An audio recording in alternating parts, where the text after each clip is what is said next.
वैदिक पर्सपेक्टिव के इस YouTube चैनल को सब्सक्राइब करें, वीडियो को लाइक व शेयर करें।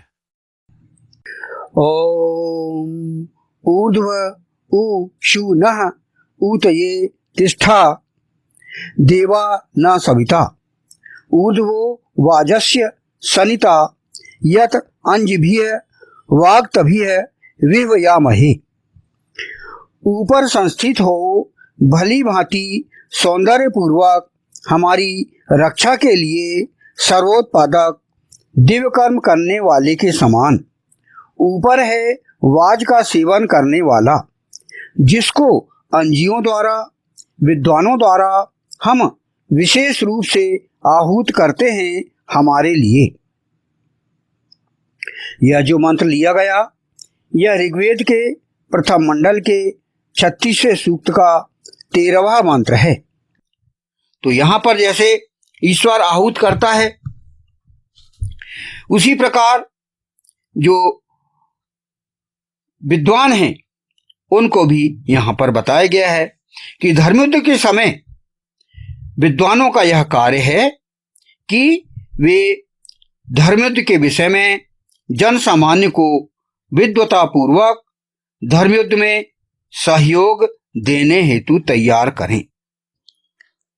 वास्तव में जब धर्मयुद्ध होता है तो हमें हर किसी के सहयोग की आवश्यकता पड़ती है, और जो विद्वान अर्थात इंटेलिजेंस और जिनको सभी शास्त्रों का, कानून का, दर्शन शास्त्र का, इतिहास का, सभी का ज्ञान जिन्हें होता है और परिस्थिति अनुकूल वे नायक को या अग्नि को या प्रकाश की ओर ले जाने वाले को या धर्म योद्धा को, ऐसे विद्वानों की अत्यंत आवश्यकता पड़ती है जब वे धर्म युद्ध में पूरी तरह से विजयी होने का संकल्प ले लेते हैं।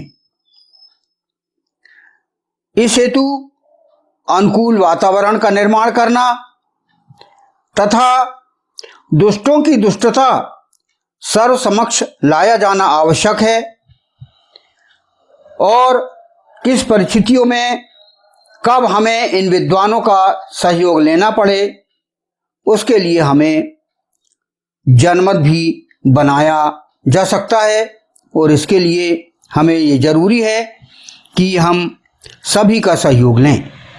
इस मंत्र में विशेष रूप से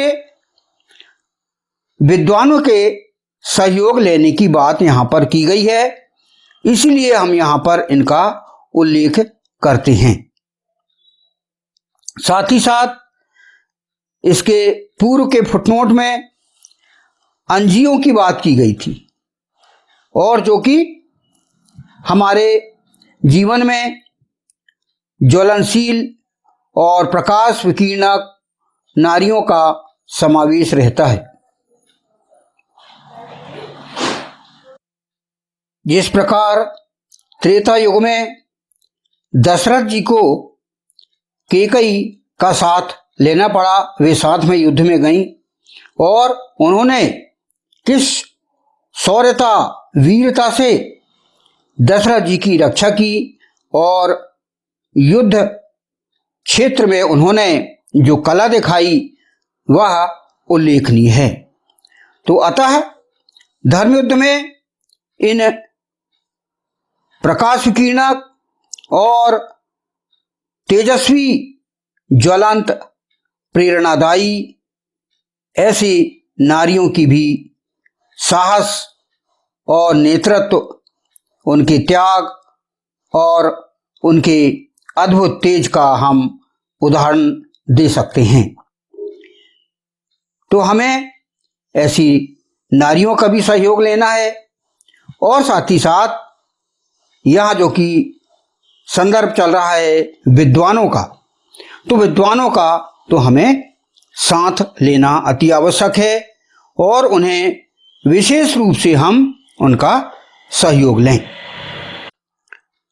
जैसा कि वाक्तभिः ये मंत्रांश आया है इस संबंध में, वाक तभी अर्थात विद्वानों द्वारा, विह या महे अर्थात हम विशेष रूप से आहूत करते हैं हमारे लिए, अर्थात ईश्वर, ईशान परम परमात्मा, धर्म में विजय प्राप्त होती है तो ईश्वर उन्हें डायरेक्ट स्वर्ग प्रदान करता है, और वे जो वीरगति को प्राप्त होते हैं तो वे अत्यंत लाभकारी उनके लिए होता है और वे अपना स्वर्ग निश्चित कर लेते हैं। तो इस प्रकार हमें औरत वर्ग और विद्वानों द्वारा परिवार व समाज की आंतरिक व्यवस्था को सुचारू रूप से रखा जाना अनिवार्य है, ताकि दुष्ट शत्रु इसका लाभ ना उठा सकें। इसके लिए विद्वान वर्ग द्वारा क्या कार्यनीति अपनाई जाए, इस पर हम विचार कर सकते हैं। परिवार और समाज की आंतरिक व्यवस्था को मजबूत रखना केवल महिलाओं या किसी एक वर्ग की जिम्मेदारी नहीं, बल्कि पूरे समाज, विशेषकर शिक्षकों, विचारकों, धर्माचार्यों, नीति निर्माताओं और जागरूक नागरिकों की साझा जिम्मेदारी है। यही विद्वान वर्ग यदि संतुलित, न्यायपूर्ण और दूरदर्शी कार्यनीति अपनाएं तो समाज अधिक संगठित, सुरक्षित और जागरूक बन सकता है। तो यह जो फुटनोट के अंतर्गत हमने समझने का प्रयास किया है कि औरत वर्ग और विद्वज वर्ग, इन सभी का हम सहयोग लें। इसीलिए ईश्वर या ईशान परब्रह्म परमात्मा अंजियों अर्थात अग्नि ज्वाला के समान नारियों तथा विद्वानों को विशेष रूप से अपनी ओर आहूत करता है। वे धर्मयुद्ध या वाज की स्थिति को भली भांति समझें। इस संबंध में वेद में ईश्वर के द्वारा क्या कहा गया है, उसका भली भांति पालन किया जाना आवश्यक है। यानी धर्मयुद्ध के विषय में नारियों की भूमिका क्या है, विद्वान की भूमिका क्या है, इस विषय में हमें जानकारी का संकलन करना अति आवश्यक है। नारी वर्ग और विद्वानों के द्वारा समाज और परिवार की आंतरिक व्यवस्था सुचारू रखा जाना अनिवार्य है, ताकि दुष्ट शत्रु हैं, जो आतंक मचाते हैं, इसका लाभ न उठा सकें। यह अति आवश्यक है।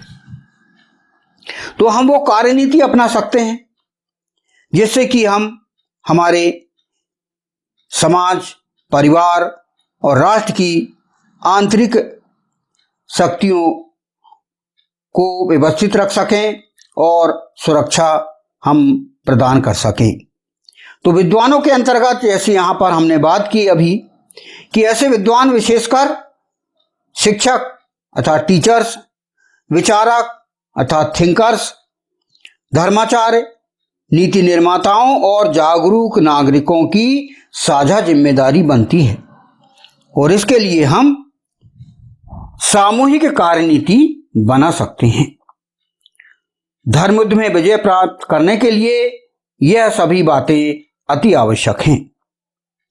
तो वो कार्यनीति क्या है, जिन्हें प्रमुख कार्यनीति पर हम विचार करें तो वह प्रथम है मूल्य आधारित शिक्षा का प्रसार। बच्चों और युवाओं में धर्म, सत्य, अनुशासन, करुणा, कर्तव्य और सह अस्तित्व जैसे मूल्यों को विकसित करना